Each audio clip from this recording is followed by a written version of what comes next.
गुरु सहितं घटमेव नित्यं पूर्णो शरामि परमं पवित्रम् आत्मो ग्रापूर्णमदेव रूपं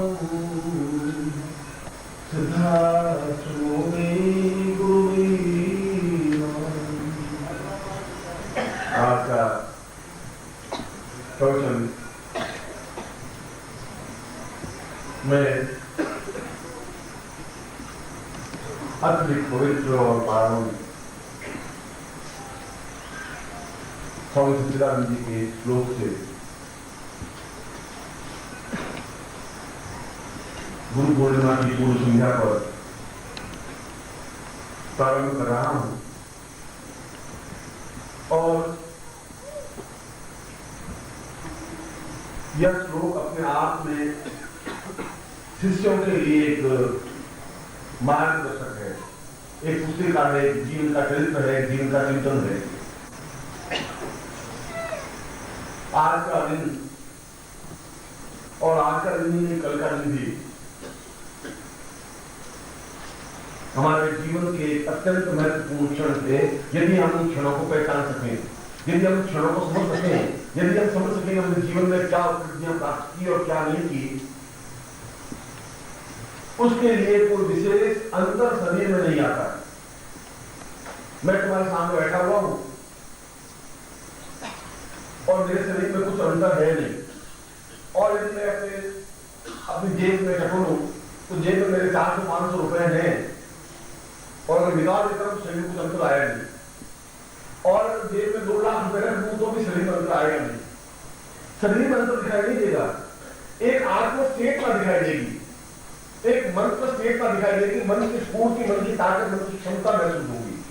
और जब मैं तुम्हें मन का स्टेट दे रहा हूं, जो मन का साधन दे रहा हूं, तो उससे तुम्हारा शरीर को फूल जाएगा, बड़ा हो जाएगा, ऐसा कुछ नहीं होगा।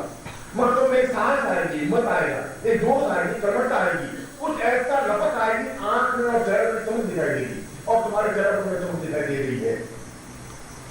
और तुम्हें ये मालूम नहीं है कि इस लपक को, इस चमक को लाने के लिए कितना अधिक कठोर संघर्ष गुरु को करना पड़ता है। शिष्य नहीं समझ सकता, क्योंकि शिष्य अपने आप में केवल लेना जानता है, और शिष्य को लेना ही जानना चाहिए, और शिष्य केवल देना जानता है। शिष्य को अपना सब कुछ देना ही चाहिए।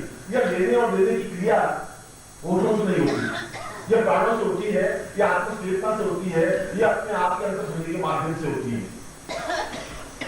उस श्लोक में दो शब्दों में बताया गया कि आज सुबह जब मैं आपको दीक्षा दे रहा था, तब मैंने आपको नई बात बताई थी। नई बात यह कि हम पिछले जीवन की उन कड़ियों को, उस इतिहास की उस कड़ियों को जोड़ रहे हैं जो टूट गई थी, और हमारा सारा भारतीय समाज और भारतीय चिंतन, भारतीय साहित्य टूट गया है, बिखर गया है। ऐसा कोई विकल्प तो है नहीं जो पुराने साहित्य को, पुरानी हमारी पूर्वजों की ख्याति को वापस ला के रख सके। और अगर वो नहीं होगा तो हमारे जीवन का सब कुछ समाप्त हो जाएगा, हमारे जीवन का कोई मूल्य मकसद रहेगा नहीं। हम केवल जिंदा रहने के लिए पैदा नहीं हुए। हमारे जीवन में सांस लेने की क्रिया कोई बहुत बड़ी बात नहीं। गाय, भैंस, ऊंट, बकरी की सांस लेते हैं। तुम सांस लेकर के अपने जीवन को यापन करने में कोई बहुत बड़ी अवसर नहीं है। अब इस बात को एहसास कर सको कि तुम कुछ हो, और मैं बार बार तुम्हें इस बात को एहसास कराने के लिए आया हूं कि तुम बहुत कुछ हो। इसलिए बहुत कुछ हो कि तुम्हारा मेरा परिचय बहुत ज्यादा गहरा है, इतना गहरा कि तुम जितना अपने आप को नहीं समझ पा रहे हो, उससे ज्यादा मैं तुम्हें समझ पा रहा हूं।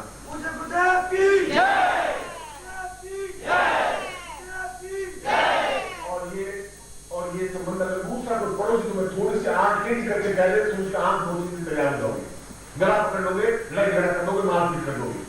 और मैं तुम्हें तुमसे परिचित नहीं भी हो, पहली बार आए हो या दूसरी बार आए हो, मैं तुम्हें डांटता हूँ, फटकारता हूँ, उल्टा सुल्टा बोल जाता हूँ, उसके बाद तुम्हारे चेहरे पर मुस्कुराहट बनी रहती है।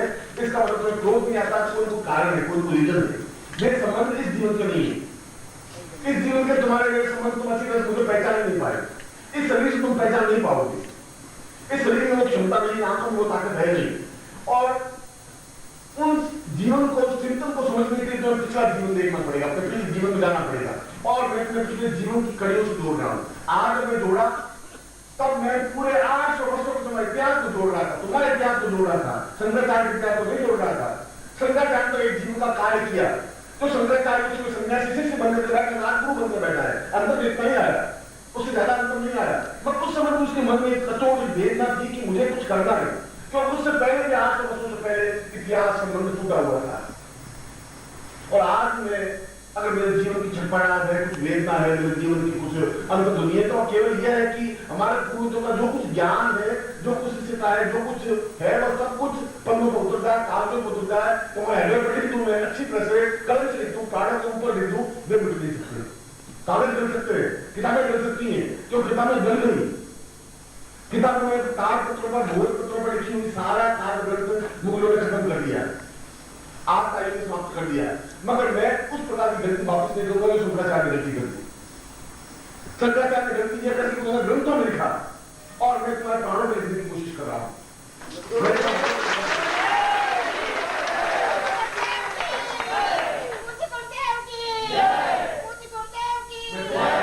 तुम्हारे व्यक्तित्व से और तुम्हारे जीवन से कितने हजार एक अर्ध जनसंख्या वाले भारत प्रदेश में केवल मुट्ठी भर लोग मेरे सामने बैठे हैं। जरूर तुमने कुछ विशेषता होगी, जरूर तुमने कुछ ऐसी चेतना होगी, कुछ आग होगी। राजस्थान और मुंबई और दूर रहने वाले मेरी आवाज अगर दौड़ते आते हो तो ये कोई मामूली संबंध नहीं है। अपने पड़ोसियों के, अपने भाइयों से, अपने परिचितों के आवाज को तुम दौड़ते हुए नहीं जा सकते। अगर कोई मिलान में रहने वाला, चर्च के जाने वाला 10 बात सोचेगा, वो नहीं जा सकता। वो टेलीफोन करेगा तो मैं शाम को काम उठा कर जाऊंगा, कल आ जाऊंगा, परसों आ जाऊंगा। आप पता मुंबई से आवाज करता हूँ, यहाँ से मुंबई से ओंकार सुना जाता है, तो मैं अधिकांश पहली बार ओंकार सुना है कि क्या संबंध है, इस बात को विश्लेषण करना पड़ेगा। और जिस सुबह में कर रहा था, और सुबह में बहुत बड़ी बात कर रहा था, वो ये कर रहा था कि मैं इस बात की अहमता, इस बात का गौरव नहीं था कि मैं उस जगह पर तुम्हें दीक्षा दे रहा हूँ जहां पर शंकराचार्य दीक्षा ली। जब ये सामान्य घटना थी, इतिहास में जो युग पुरुष होते हैं वो प्रत्येक क्षण अपनी एक इतिहास लिखते हैं, एक एक वर्ष को इतिहास बदलते रहते हैं। उनका प्रत्येक कार्य, उनका प्रत्येक कदम और चिंतन, उनके प्रत्येक कार्य, विधि और शैली एक इतिहास बनती है। वो इतिहास तुम नहीं समझ सकते तो आने वाली पीढ़ी क्या समझ सकती है, और वो नहीं समझ सकते, अवश्य व्यक्ति है वो समझ सकते हैं। मैं जो बोल रहा हूँ कि तुम नहीं सुन रहे हो, तुम्हारे अलावा भी यहाँ ऐसे 50-100 लोग उसी से बैठे हैं, वो सुन रहे हैं, उनको सुनने के लिए बाध्य नहीं। इसके बाद उनको पहली बार कुछ चेतना मिल रही है, उनको पहली बार विचार मिल रहा है, उनको पहली बार क्रांति मिल रही है कि मैं इन शिष्यों को आज अगर मैं दीक्षा दी है तो दीक्षा में प्राणों के माध्यम से दी है। और वह दीक्षा दी है कि तुम्हारे पिछले 25 वर्ष अपने आप को तुम्हें स्मरण हो सके, इसलिए मैंने उस प्रकार की दीक्षा दी थी। ये दीक्षा केवल शंकराचार्य की दीक्षा नहीं थी, 8 वर्षों का तुम्हारा मेरा जो गैप था, उस गैप को निकालने के लिए तुम्हें दीक्षा दी थी। पूरे 1217 से 1917 2017 तक लाया हमने। और जरूर उस प्राण चेतना का तुम अपने पिछले जीवन में आंख सकोगे, देख सकोगे, एहसास कर सकोगे। जब तुम आंख बंद करोगे तुम्हें सामने साक्षात भगवान शिव और पार्वती दिखाई देगी, ऋषि दिखाई देंगे, संघर्ष दिखाई देंगे, योगी दिखाई देंगे, मुनि दिखाई देंगे, सारंग के साथ दिखाई देंगे, और दिखाई नहीं देंगे तो उनको डांट के मैं सामने खड़ा कर दूंगा। इतनी हिम्मत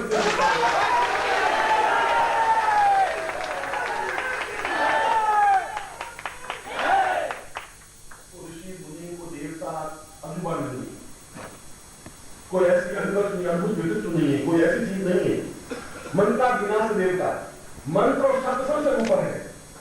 ब्रह्म को मंत्र कहा गया है और मंत्र को ब्रह्म से भी ऊपर कहा गया है। जहां राष्ट्र है भगवान शिव और पार्वती का, वहां पर शब्द है, और जहां शब्द है वहां पर अपने आप जीवन की उत्पत्ति है। और उस जीवन की उत्पत्ति से देवताओं की रचना हुई है, उस जीवन की उत्पत्ति से राक्षसों की रचना हुई है और मनुष्यों की रचना हुई है। इसलिए तुम्हें और देवताओं में बहुत बड़ा अंतर नहीं है। अंतर इतना ही तुम्हें चेतना नहीं है, प्राण नहीं है, तुम्हारे अंदर धड़कन नहीं है, तुम्हारे अंदर स्फुरण नहीं है, तुम्हें वो आग और लपट नहीं है जो कुछ होनी चाहिए। और जब मैं दीक्षा ले रहा था तो एक घटना थी, क्योंकि मैं फिर कह रहा हूं उस घटना को नहीं समझ पाए, और मैं तुम्हें कह रहा हूं कि और भी सैकड़ों ऋषि योगी सिद्धांत बन के देख रहे थे कि क्या हो रहा है, ऐसा क्यों हो रहा है। और मैं कह रहा हूं ऐसा होगा। जिन एक ही बात की है वो कह रहे ऐसा नहीं हो सकता। मैं कह रहा हूं मैं इनको पूर्ण रूप से योगी और शिष्य बना के छोड़ूंगा नहीं, और ये गारंटी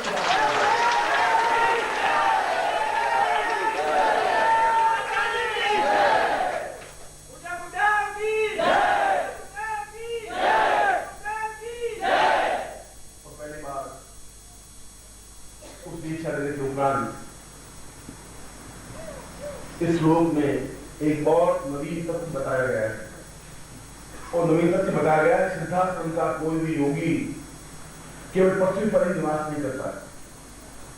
पृथ्वी एक ग्रह है, अगर पृथ्वी ग्रह है तो शुक्र भी ग्रह है, मंगल भी ग्रह है, चंद्रमा भी ग्रह है, और उन सभी ग्रहों पर विचरण करना उनका धर्म, उसका कर्तव्य, उसका नैतिक दायित्व है। केवल मानव सभ्यता केवल पृथ्वी पर ही नहीं है, मानव सभ्यता तो शुक्र पर भी है, मंगल पर भी है, बुध पर भी है, गुरु पर भी है, शुक्र पर भी है, और आप मेरे विज्ञान इस बात को स्वीकार नहीं कर रहा है। और मैं कह रहा हूं कि एक चंद्रलोक से 2 यात्री अगर रॉकेट में बैठ करके और अफ्रीका के रेगिस्तान में उतर जाए और दूरबीन से और 200 मील दूर देखे तो रेगिस्तान दिखाई देगा, हरी भरी पहाड़ी और प्रकृति को दिखाई देगी, पेड़ दिखाई देगा, आदमी दिखाई देगा ही नहीं। और वो कहेगा कि यहाँ पर पृथ्वी पर अस्तित्व नहीं है, रेत की रेत है, कोई पत्थर भी नहीं है, कोई चट्टान भी नहीं है, तो संकेत मिलेगा आप एक बोली रेत भर करके ले आएंगे, यहाँ विश्लेषण करेंगे। और यदि वे 2 किलो या 5 किलो रेत लेकर के चंद्रलोक में चले जाए और चंद्रलोक के यात्री या वहां के वैज्ञानिक विश्लेषण करें कि पृथ्वी तल पर जीवन नहीं है, जहां पर चंद्रलोक या चंद्र के यात्री उतरे थे वहां पर केवल रेगिस्तान है, तो क्या सत्य है? वो सत्य नहीं है, क्योंकि पृथ्वी का हजारों मील दूर लंबा चौड़ा रेगिस्तान है। ठीक उसी प्रकार से जहां पर पृथ्वी के रॉकेट के लोग उतरे वहां पर अस्तित्व नहीं होगा, मगर जहां अस्तित्व नहीं इसका मतलब ये नहीं कि चंद्रमा पर अस्तित्व नहीं है।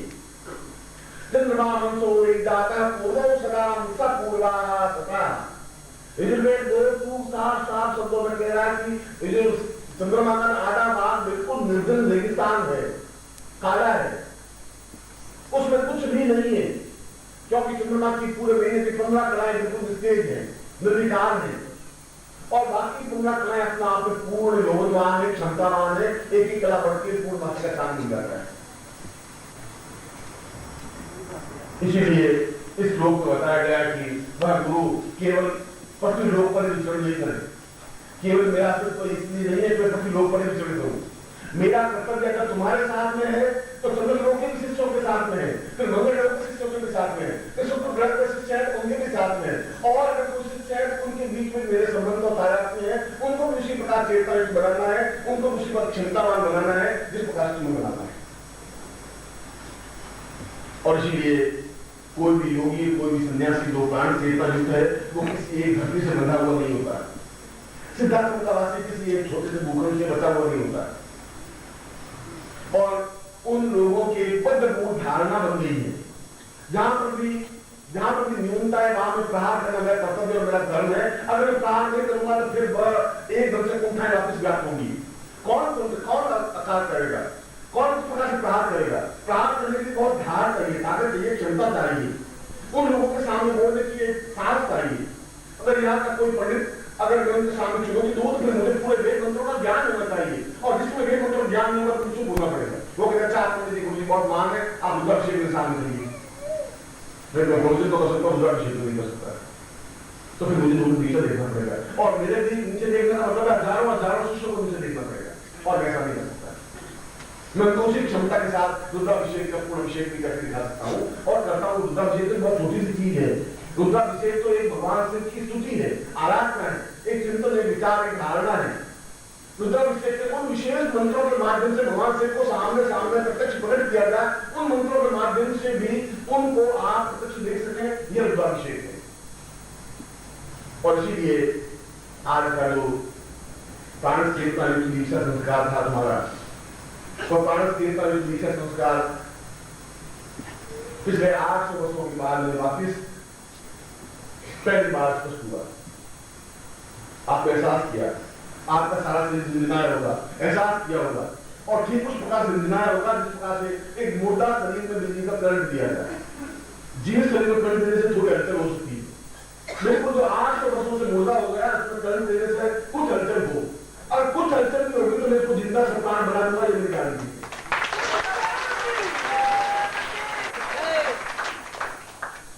और पिछले 2 वर्षों में मैंने तुम्हें चेतना देखी, मुझे बहुत गर्व और फख्र के साथ कह सकता हूं कि तुम्हें ताकत है, तुम्हें क्षमता है, तुम्हें बुद्धि भी है, कायरता भी है, तुम समाज से संघर्ष नहीं कर पा रहे, तुम्हें परिवार से जूझने की क्षमता होनी चाहिए, संघर्ष करने की क्षमता होनी चाहिए, न्यूनता है, ये तुम्हारी न्यूनता है, तुम्हें जो श्रद्धा भाव होना चाहिए वो नहीं है। यह भी तुम्हारी न्यूनता है, तुम समर्पण भाव से जिस प्रकार समर्पण कर सको नहीं कर सको, ये तुम्हारी न्यूनता है। मगर ये छोटी मोटी न्यूनता है। मूल न्यूनता जो है तुम्हारा शरीर अपने आप में तेजस्विता युक्त बन सके, और वह तेजस्विता युक्त बनने के लिए एक विशेष ताकत, एक विशेष क्षमता, एक विशेष ऊर्जा की जरूरत है, और वह ऊर्जा कुछ विशेष स्थानों पर ही हो सकती है। और सीधे तुम्हें होता है सुनाने के पीछे मेरा मकसद, मेरा चिंतन इतना ही था। और मुझे बहुत प्रसन्नता हुई कि आपने भगवान शिव के उस पावन पवित्र धाम में जो कैलाश का एक दूसरा प्रतिरूप कहलाता है, उस रूप में आकर के भगवान शिव की प्रार्थना की, और एक क्षण भी उनके दर्शन कर लिए। यूं तो यहाँ के पंडित 24 घंटे उनकी प्रकृति शिवलिंग को देखते रहते हैं, उनको भगवान शिव दिखाई नहीं देते, काला शिवलिंग दिखाई देता है, और देखने वाले एक आंख और एक निमिष में सब कुछ भाग जाता है। मैं तुम्हें एक क्षण में देख लेता हूँ, तुम्हारा पूरा जीवन त्याग देख लेता हूँ।